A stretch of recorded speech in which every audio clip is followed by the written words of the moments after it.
Kita telah menetapkan di mana kursi yang kita menang. Kita tidak akan pernah berkongsi kursi itu dengan mana-mana pihak. Artinya daripada 21 kursi, daripada 28 kursi di Melaka, maka Ketua Menteri selaku pengurusi PN Negeri Melaka telah memaklumkan pada saya bahawa beliau berazam untuk mempertahankan kedudukan seluruh 21 kursi yang dimenangi itu. Saya pasti akan ada mesyuarah antara semua pihak dan sebagaimana yang dinyatakan oleh Ketua Menteri Melaka, beliau sangat terbuka.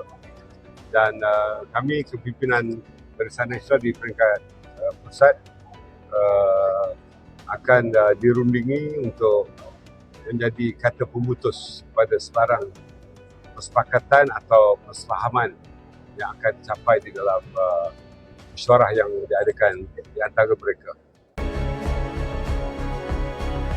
Suara Rakyat.